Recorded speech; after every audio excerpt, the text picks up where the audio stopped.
नमस्कार दोस्तों, क्या आप जानते हैं कि भगवान विष्णु ने मत्स्य अवतार क्यों लिया था और क्या कारण था कि श्री हरि को यह रूप धारण करना पड़ा? आइए जानते हैं इस वीडियो में। भगवान विष्णु का प्रथम अवतार मत्स्य अवतार है और इसकी कथा इस प्रकार है। एक बार ब्रह्मा जी के पास से वेदों को एक बहुत बड़े दैत्य हैग्रीव ने चुरा लिया। चारों ओर अज्ञानता का अंधकार फैल गया और पाप तथा अधर्म बहुत बढ़ गया था। तब श्री हरि ने धर्म की रक्षा के लिए मत्स्य रूप धारण करके उस दैत्य का वध किया और वेदों की रक्षा की। कल्पांत के पूर्व एक पुण्य आत्मा राजा तप कर रहे थे। राजा का नाम सत्यव्रत था। सत्यव्रत पुण्य आत्मा तो थे ही, बड़े उदार हृदय के भी थे। प्रभात का समय था, सूर्योदय हो चुका था। सत्यव्रत कृतमाला नदी में स्नान कर रहे थे। उन्होंने स्नान करने के पश्चात जब तर्पण के लिए अंजलि में जल लिया तो अंजलि में जल के साथ एक छोटी सी मछली भी आ गई। जैसे ही सत्यव्रत ने मछली को नदी के जल में छोड़ना चाहा, मछली बोली, राजन, जल के बड़े बड़े जीव छोटे छोटे जीवों को मारकर खा जाते हैं। अवश्य मुझे भी कोई बड़ा जीव मारकर खा जाएगा। कृपया करके मेरे प्राणों की रक्षा कीजिए। राजा सत्यव्रत के हृदय में दया उत्पन्न हो उठी। उन्होंने मछली को जल से भरे हुए अपने कमंडल में डाल लिया। एक रात में मछली का शरीर इतना बढ़ गया कि कमंडल उस मछली के रहने के लिए छोटा पड़ने लगा। इसी तरह राजा जिस भी पात्र में उस मछली को रखते वही छोटा हो जाता और मछली का आकार बढ़ जाता। तब राजा सत्यव्रत ने मछली को निकालकर एक सरोवर में डाल दिया, किंतु सरोवर भी मछली के लिए छोटा पड़ गया। इसके बाद राजा सत्यव्रत ने मछली को नदी में और फिर उसके बाद समुद्र में डाल दिया। आश्चर्य यह था कि समुद्र में भी मछली का शरीर इतना अधिक बढ़ गया कि मछली के रहने के लिए वह छोटा पड़ गया। अतः मछली पुनः राजा सत्यव्रत से बोली, राजन, यह समुद्र भी मेरे रहने के लिए उपयुक्त नहीं है। कृपया मेरे रहने की व्यवस्था कहीं और कीजिए। सत्यव्रत विस्मित हो उठे। उन्होंने आज तक ऐसी मछली कभी नहीं देखी थी। वह विस्मय भरे स्वर में बोले, मेरी बुद्धि को विस्मय के सागर में डुबो देने वाले आप कौन हैं?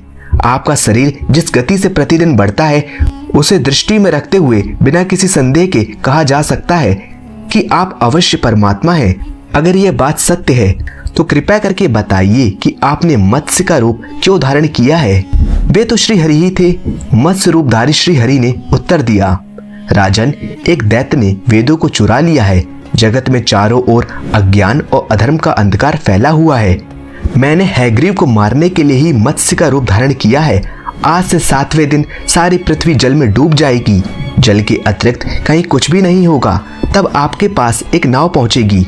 तब आप सभी अनाजों और औषधियों के बीजों को लेकर सब ऋषियों के साथ नाव पर बैठ जाइएगा। मैं उसी समय आपको पुनः दिखाई पड़ूंगा और आपको आत्म तत्व का ज्ञान प्रदान करूंगा। सत्यव्रत उसी दिन से श्री हरि का स्मरण करते हुए प्रलय की प्रतीक्षा करने लगे। 7वें दिन प्रलय का दृश्य उपस्थित हो उठा। जल उमड़कर अपनी सीमा से बाहर बहने लगा। भयानक वर्षा होने लगी। थोड़ी ही देर में जल ही जल हो गया। संपूर्ण पृथ्वी जल में समा गई। उसी समय राजा को एक नाव दिखाई पड़ी। सत्यव्रत सप्तऋषियों के साथ उस नाव पर बैठ गए। उन्होंने नाव के ऊपर संपूर्ण अनाजों और औषधियों के बीज भी भर लिए। नाव प्रलय के सागर में तैरने लगी। प्रलय के उस सागर में उस नाव के अतिरिक्त कहीं भी कुछ भी नहीं दिखाई दे रहा था। सहसा मत्स्य रूपी भगवान प्रलय के सागर में दिखाई पड़े। सत्यव्रत और सप्तऋषिगण मत्स्य रूपी भगवान की प्रार्थना करने लगे, हे प्रभु, आप ही सृष्टि के आदि हैं, आप ही पालन करता है और आप ही रक्षक हैं। दया करके हमें अपनी शरण में लीजिए, हमारी रक्षा कीजिए।